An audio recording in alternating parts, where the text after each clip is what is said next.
We are never more vulnerable to pain than when we love. Sigmund Freud. She doesn't want peace, she wants tension. Freud saw it long before you ever could. Behind every sharpened smile, every gentle embrace, there lies a hunger not for love, but for conflict, for domination, for psychological gravity. And if you as a man fail to grasp this truth, if you still believe that flowers, reassurance, and consistency will secure her loyalty, then you are lost. Because Freud exposed what most men still refuse to admit. A woman's desire is not drawn to safety. It is pulled toward danger that which does not need her. This is not an insult. This is not bitterness.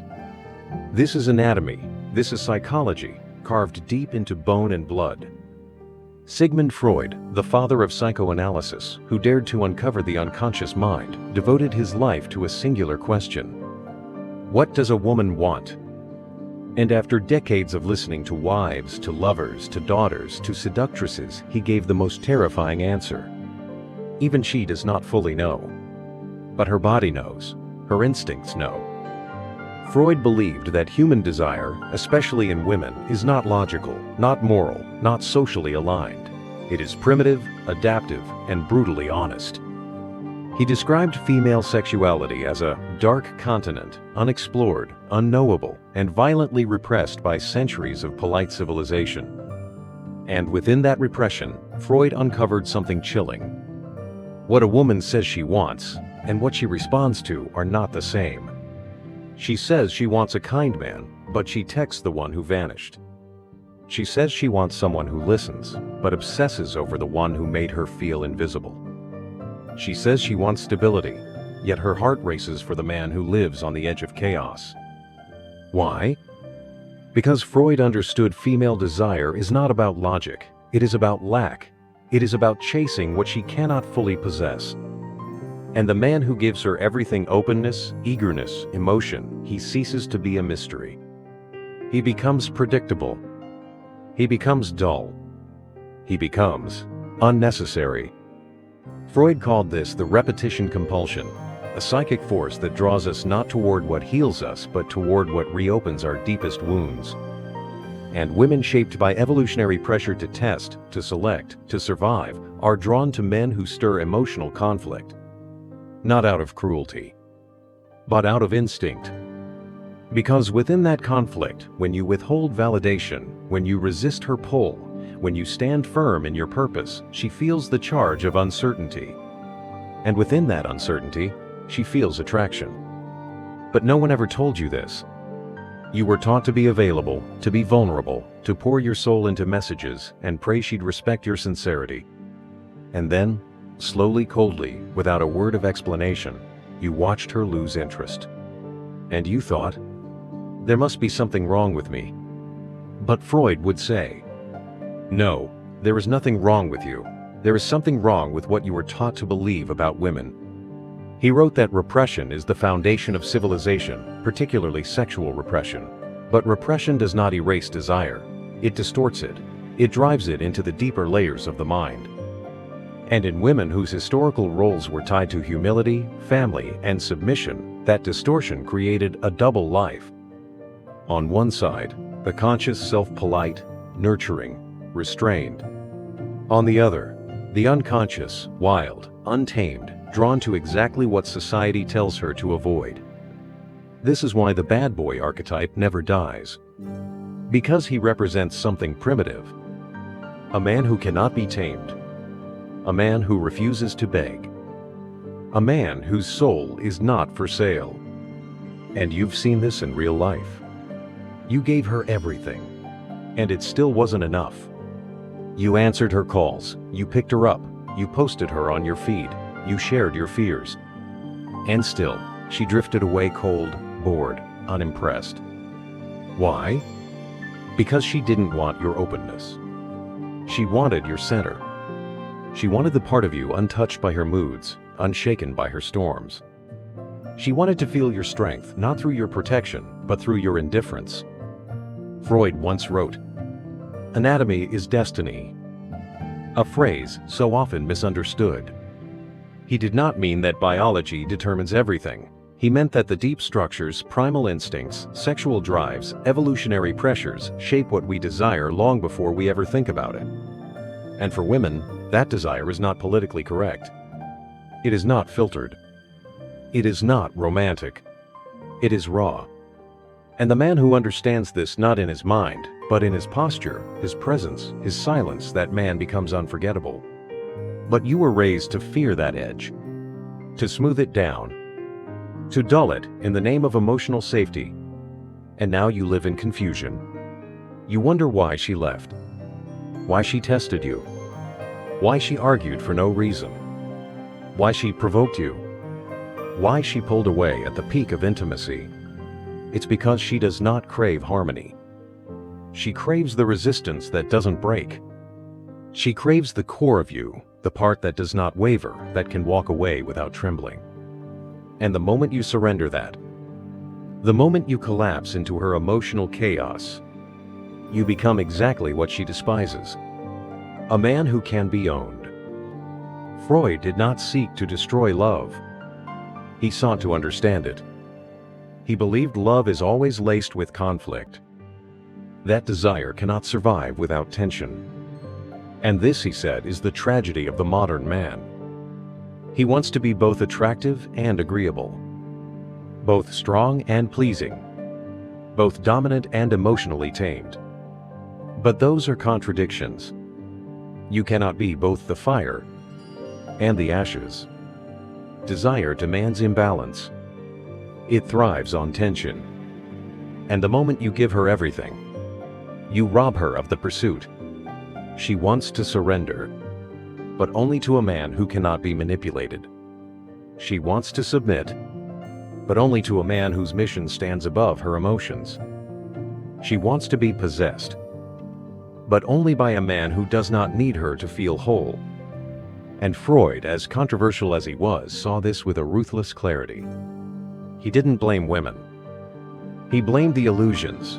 Men were sold illusions that made them weak, lost, and perpetually heartbroken. You thought that showing her your wounds would make her stay. You thought that proving your loyalty, your consistency, your emotional depth would unlock her devotion. But Freud would whisper, what awakens the female unconscious is not vulnerability, it is self-command. Not the control of her, but the mastery of your own hunger. It is your restraint, your unshaken structure, your independent presence that ignites the deepest feminine response within her. Not your feelings, not your pleading. Understand what Freud spent his life dissecting. Women do not fall in love with your softness. They fall for your containment. The man who desires but does not act. The man who is tempted but does not fall. The man who is capable of love but does not worship it. That man in her unconscious mind is dangerous. And dangerous, in the Freudian sense, does not mean violent. It means powerful without dependence. But you were taught to reverse this polarity, to begin from lack, to wear your heart on your sleeve and call it strength. But that is not strength. That is exposure. And when your soul is exposed before it is tested, when you seek to be chosen before you've chosen your mission, you are no longer a man. You are a servant waiting on a queen. And she cannot love a servant. She can use a servant. She can lean on a servant. But she cannot desire a servant. Desire, Freud said, is built upon the tension between longing and restraint. It is the dance between hunger and resistance. And that is why a woman loses interest the moment she feels she has completely obtained you. Not because she's cruel, but because desire dies in certainty. You may believe that love is about transparency, about giving her every thought, every fear, every inch of emotion. But Freud saw the flaw in that. He wrote that the unconscious does not care for honesty. It responds to archetypes, to symbols, to power dynamics, to emotional contrast.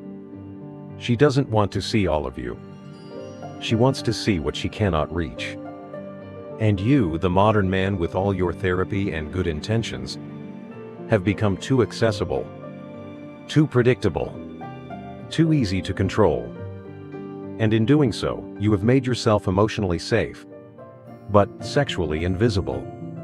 Because safety does not spark passion. Safety does not ignite desire.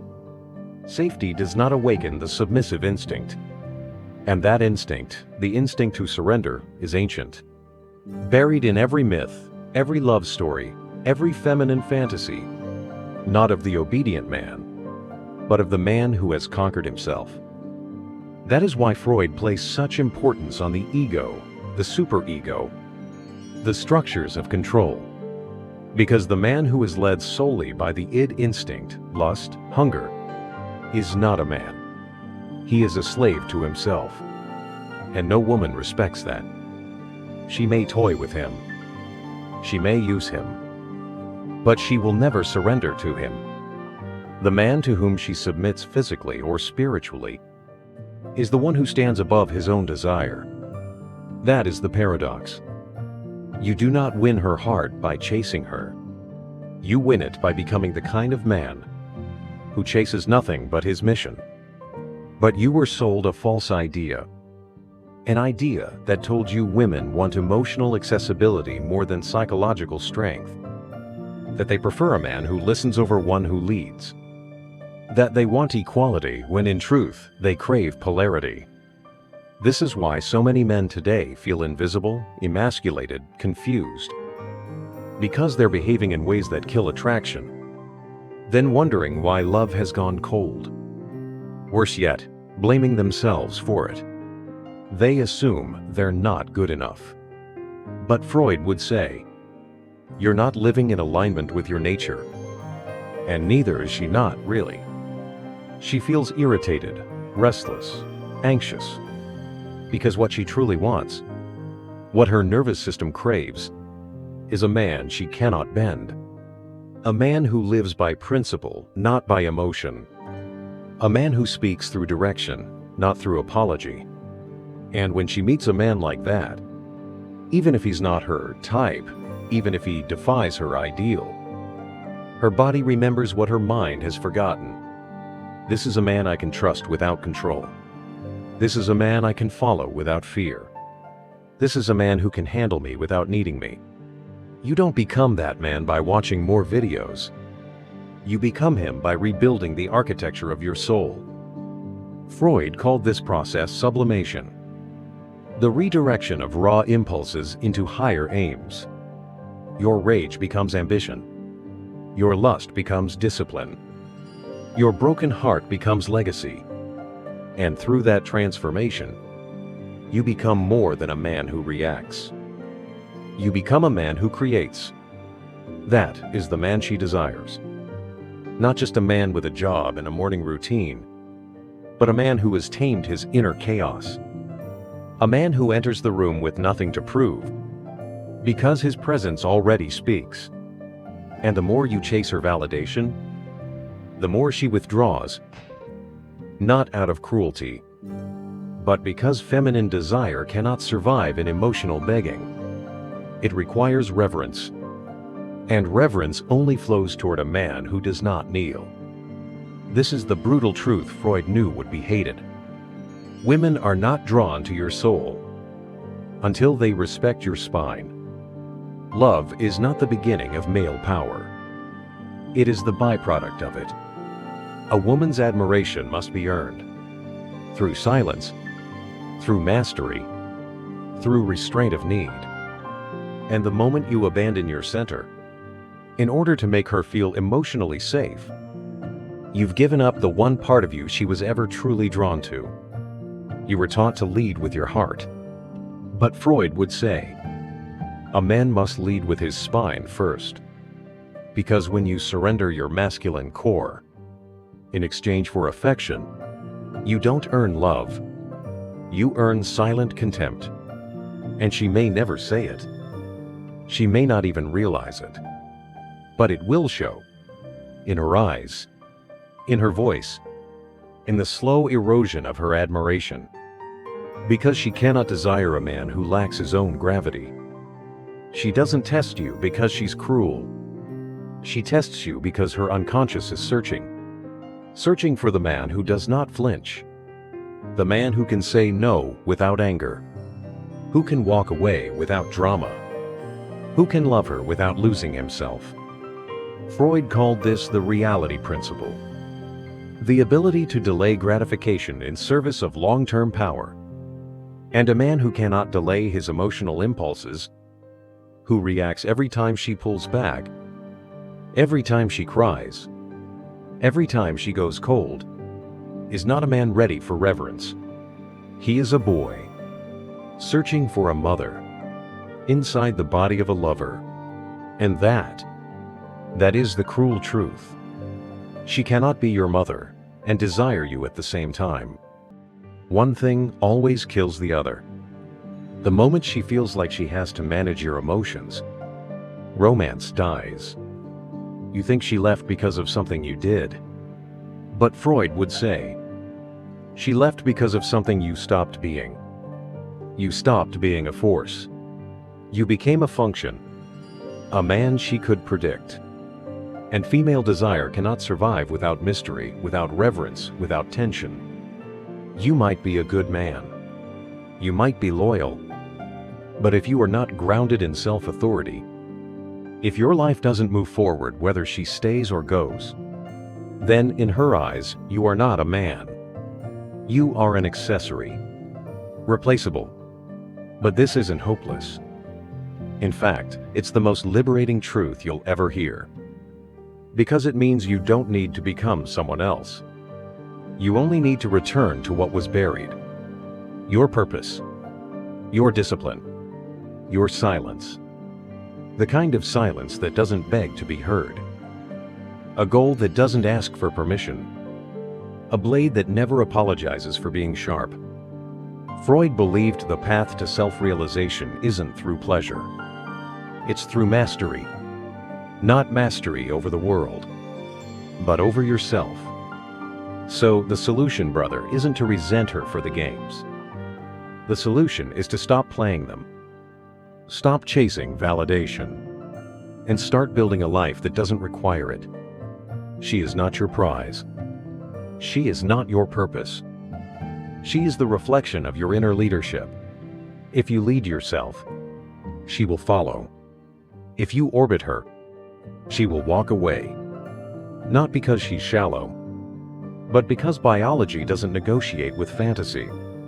What Freud dared to say, and what still haunts relationships today, is this: love is not enough. Not if it isn't rooted in strength. Emotional strength. Polarity. Psychological gravity. That is what creates desire. That is what builds a bond that doesn't fade with familiarity. The man who earns respect before seeking love will always have both. But the man who chases love, hoping it will earn him respect, will have neither. So this is your call. Not to become hard. Not to become hateful. But to remember. You were never made to be passive. You weren't born to be emotionally devoured in exchange for conditional affection. You're not here to beg for loyalty. You're here to forge yourself into something rare. Something that doesn't flinch at rejection. That cannot be manipulated. That remains untouched by anything that doesn't serve your deepest mission. Because when you become that man, when you walk, not with arrogance, but with unshakable direction, something strange begins to happen. The women who once ignored you start to look again. The silence that used to make them uncomfortable begins to draw them in, because they can feel it. That you no longer need them to feel complete. And paradoxically, that is the only moment you become truly attractive. The brutal truth Freud revealed was never that women are broken. It's that they are tuned to a different frequency. A frequency that rewards self-possession, not softness. A frequency that craves surrender, but only to something worthy of surrender. And that worth is not measured by how well you please, but by how little you tremble. So stop bleeding for validation. Stand in truth. Build your life so completely that whether she stays or goes, your mission remains untouched. This is the only path to peace. Not a relationship born out of fear, but one rooted in respect. Not love built on need, but love forged from mutual strength. And if this message woke something in you, if it reminded you of who you were before the world told you to kneel, then don't walk away quietly. Like, share, subscribe. And if you want to support this movement, this war against mediocrity, check the link in the description. Because this is more than a video. It's a reminder. You are not here to be chosen.